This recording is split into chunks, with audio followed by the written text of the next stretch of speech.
Shalom Bracha. Judaïsme et féminisme.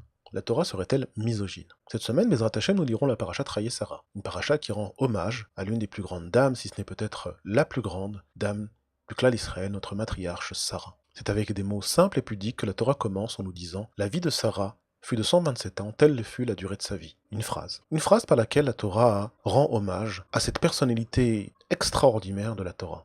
Et on va essayer de comprendre. Beaucoup de livres, d'articles, et de conférences ont été prononcées sur le sujet du judaïsme et du féminisme, comment se positionne la Torah vis-à-vis des femmes, la vision de la Torah des femmes, le rôle des femmes au sein du judaïsme. Ces questions sont d'autant plus d'actualité que ces derniers temps, nous avons été secoués par des événements qui nous poussent à réfléchir sur la vision que l'on a de façon générale des femmes et la vision de la Torah vis-à-vis de la gente féminine. Mais on va le faire de façon un peu différente, en se concentrant sur ce passouk, et en voyant comment ce passouk définit clairement le rôle de la femme au sein du judaïsme, l'impact de la femme dans le clan d'Israël. Alors, l'état d'esprit, c'est bien connu, est probablement l'élément le plus fondamental pour une performance maximale dans tous les domaines de la vie. Dans les affaires, dans le sport, dans l'éducation, dans la famille. L'état d'esprit est peut-être le facteur qui détermine, l'alia ou la yirida, l'élévation, le succès, ou au contraire, l'échec et la déchéance. Spécialement dans le domaine de la Vodat Hashem, du service divin. L'état d'esprit est la clé de la réussite, la clé du rapprochement avec Kadosh Baruch Hu. Rabbi Yehuda ben Tema, le célèbre Tana de la Mishnah, nous dit dans sa fameuse Mishnah, sa Mishnah bien connue, Ave'az kanamer, kal kanesher, rat katzvi, gibor ke'aryeh, la Vodat Hashem. Il nous invite à être audacieux comme le léopard, léger comme l'aigle, rapide comme le cerf et puissant comme le lion. Pour faire la Vodat Hashem, pour étudier la Torah, pour apprendre, pour prier, pour faire le bien autour de soi, pour être un bon conjoint, un bon parent, nous dit Rabbi Yehuda ben Tema, vous ne pouvez pas juste le faire pour le faire correctement. Il ne s'agit pas simplement d'agir, il faut avoir un état d'esprit. Vous avez juste besoin de la bonne émotion. Il faut avoir la bonne émotion. Les êtres humains ont de nombreuses caractéristiques. Des caractéristiques, comme explique le Rambam au début de Elchot Deot, qui sont ou des caractéristiques innées ou des caractéristiques apprises. Mais en tout cas des caractéristiques. Des humeurs, des états d'esprit, des émotions. Chaque état d'esprit peut transformer une personne en un être différent, en un animal différent. Rabbi Yehuda ben Tema nous enseigne, vous avez besoin de rapidité, de puissance, d'audace et d'agilité.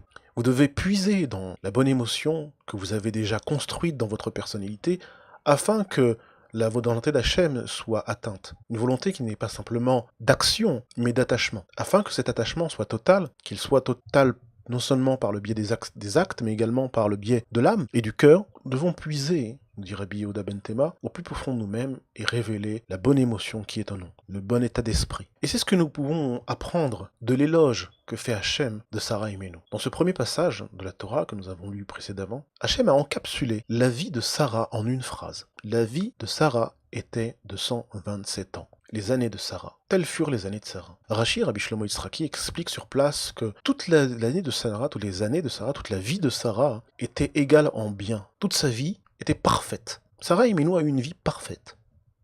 Pourtant, l'on sait que Sarah Imenu a une vie très difficile. Elle a été durant des décennies stérile, une stérilité sévère, qui l'a poussée à donner sa servante en épouse à Avram Avinu. La suite de cela, Agar, sa servante, a eu un enfant quasi immédiatement, Ishmaël, ce qui a augmenté à sa souffrance de femme stérile, de voir que sa servante pouvait enfanter. Elle a également été kidnappée à plusieurs reprises par Pharaon, par Avimelech. Elle a dû souffrir les pérégrinations d'Avram Avinu, le fait qu'il ait été pourchassé et qu'on l'ait jeté dans la fournaise ardente, qu'on ait cherché à le tuer à plusieurs reprises. Et pour couronner le tout, si l'on peut dire, la Akedat Yitzhak. Enfin, à un âge avancé, elle arrive à avoir un enfant, Yitzhak, dans des conditions surnaturelles, et cet enfant on lui annonce qu'il a été sacrifié. Sa souffrance est telle que son âme quitte son corps immédiatement, avant qu'on lui dise qu'il a juste été monté sur l'autel et qu'il est encore en vie. Donc une vie qui, a priori, aux normes actuelles, n'est pas une vie de bonheur, une vie resplendissante, mais au contraire une vie tragique du début jusqu'à la fin. Mais Rashi nous dit 127 ans. 127 ans de bien et de bonté et d'accomplissement. À tous les niveaux. Sur le plan de la beauté, sur le plan de la tzidkout, à tous les niveaux. Rashi nous dit elle était à 100 ans comme à 20 ans, elle était à 20 ans comme à 7 ans, elle était à 100 ans comme à 20 ans sans faute, elle était à 20 ans comme à 7 ans, dans sa beauté. Tout le monde s'interroge. Donc à 100 ans comme à 20 ans, sur le plan de sa tzidkout, on peut comprendre. Selon la Torah, on est coupable, des responsables de ses actions à l'âge de 20 ans. Minashamaim, on est adulte sur le plan des mitzvot à l'âge de 13 ans pour les garçons et 12 ans pour les filles, mais responsable de ses actions et de ses fautes sur le plan divin à l'âge de 20 ans. Et la Torah nous dit, par le biais de Rashi, par le biais de nos sages, la tradition orale, qu'elle était à 20 ans comme à 7 ans sur le plan de la beauté. Qu'est-ce que ça veut dire? Et Mefarshim explique que cette beauté dont on parle, et le fait qu'à 20 ans, elle avait déjà vécu plusieurs épreuves, ces épreuves n'ont pas altéré sa beauté. De façon générale, les épreuves altèrent la beauté d'une personne. Elle a gardé cette fraîcheur de l'enfance. Elle n'a pas été marquée par les épreuves lorsqu'elle avait 20 ans. Et pourtant, elle avait de quoi être marquée par ces épreuves.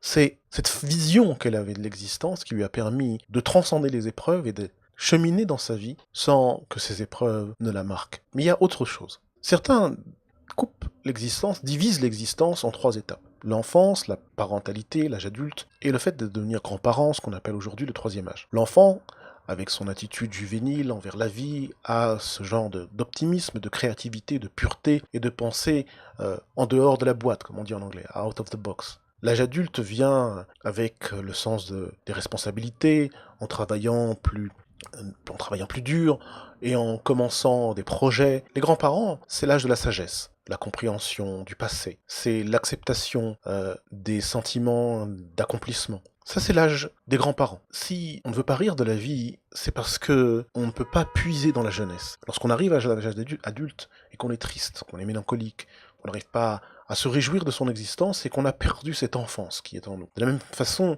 lorsqu'on n'arrive pas à créer, à avoir des projets, à aller de l'avant avec ces projets, c'est qu'on a renié ce côté adulte. De même pour les responsabilités. Pareil pour la sagesse. Le fait d'analyser le passé et d'en tirer les conséquences et d'en tirer les leçons pour pouvoir avancer dans sa vie et peut-être même conseiller d'autres personnes, c'est renier cette partie centenaire qui est en nous. Car ces 3 parties sont en nous. Ces 3 éléments de l'existence sont en nous. Et c'est ce que nous apprend Sarah Imenu. Sarah Imenu contenait cette vision de la vie. Tout au long de sa vie, elle a su conserver cette fraîcheur d'enfant qui lui permettait de percevoir l'existence avec optimisme et créativité et pureté et de penser de façon ouverte et libre, contredire ou diriger son mari, Avraham Avinu, dans ses choix. Elle était également capable de faire preuve d'une responsabilité, de se peser le pour et le contre et les conséquences de chaque événement et de chaque chose, et également de sagesse. Tout ça était réuni en Sarah Imenu. C'est une façon de comprendre l'enseignement de Rashi. Elle était à 100 ans comme à 20 ans et à 20 ans comme à 7 ans. On a ici un enseignement concernant Sarah Imenu, un enseignement fondamental qui nous est enseigné spécifiquement par Sarah Imenu et qui met en relief la place qu'a la femme dans le clan d'Israël. Dans un discours, le Rabbi de Lubavitch s'est adressé et il leur expliquait ce passage que l'on a avant Kabbalat Torah. Akadosh Baruch Hu ordonne à Moshe Rabbeinu de préparer le clan d'Israël à recevoir la Torah. Préparer le clan d'Israël à recevoir la Torah, c'est-à-dire préparer le peuple d'Israël à sa destinée absolue. Le monde a son but. Comme on a vu dans Parashat Bereshit, Yom Hashishi, création du monde, se conclut par ces mots, Yom Hashishi. Le He de Hashishi, c'est un He Ayediya, nous dit Rashi, c'est un He qui désigne un Shishi, un Yom particulier, le Yom qu'on connaît. Ce Yom Hashishi, c'est le Yom de Kabbalat Torah. Le Yom qui est le but du monde, ce jour où le monde s'accomplira réellement. Et donc ce jour arrive et Akadosh Baruch Hu demande à Moshe Rabbeinu de préparer le clan d'Israël à cela. Et il dit d'abord tu t'adresseras aux femmes et ensuite tu t'adresseras aux hommes. Le Rabbi Lubavitch explique pourquoi Moshe Rabbeinu a dû s'adresser d'abord aux femmes et ensuite aux hommes. Parce que le clan d'Israël a une vision de la femme qui est semblable à celle de la vision d'une âme vis-à-vis du corps ou du cœur vis-à-vis de l'être. C'est la mère, c'est l'épouse qui va insuffler en l'homme, dans ses enfants, dans son mari, dans sa maison, l'esprit de la Torah. Et pour cela, les femmes devaient être les premières à entendre, à recevoir cette injonction de se préparer à la Torah. Une injonction qui sera prononcée bien évidemment dans un langage qui soit un langage susceptible de leur parler. De la même façon que les hommes allaient recevoir cette injonction dans un langage susceptible de leur parler. Donc Akadosh Baruch Hu demande d'abord de s'adresser aux femmes, car les femmes sont ce que le Rabbi de Lubavitch dit lui-même, Akarat Bait, le socle, le pilier de la maison. Le pilier de la maison, c'est pas simplement le pavillon, l'appartement, les murs, le foyer, etc. Non, la maison, on parle d'Israël en disant Beit Israël. Beit Israël mais Amloez. Donc, le Beit Israël, le Beit Yehoudi, le socle du Beit Yehoudi, c'est la femme, c'est l'épouse, c'est la mère. Et on le voit à travers cet enseignement de Sarah Imenu. Sarah Imenu insuffle un ruach, un esprit sans lequel on ne peut atteindre le succès. On ne peut réussir. Ça, c'est la vision du klal, c'est la vision du judaïsme, c'est la vision de la Torah, de la femme. Et cette vision ne peut être transformée par autre chose. Certes, à travers différentes lois et différentes règles, la Torah ne prône pas que pour être un homme accompli, il faut être une femme. Et pour être une femme accomplie, il faut être un homme. Pour être un homme accompli, il faut être un homme. Pour être une femme accomplie, il faut être une femme. Et chacun, qu'il s'agisse de l'homme ou qu'il s'agisse de la femme, remplir son rôle. Seulement, le rôle de chacun est absolument indispensable. Le rôle de chacun permet de converger ensemble vers un accomplissement et un dévoilement de soi, un dévoilement d'Hachem, le plus complet, le plus total, le plus parfait. Mais là, on voit dans la paracha de cette semaine, ô combien le rôle de la femme au sein du clan d'Israël est riche, mais non seulement riche, mais important, fondamental. Akarat Bait, le socle, le pilier de la maison juive. Kol Tov.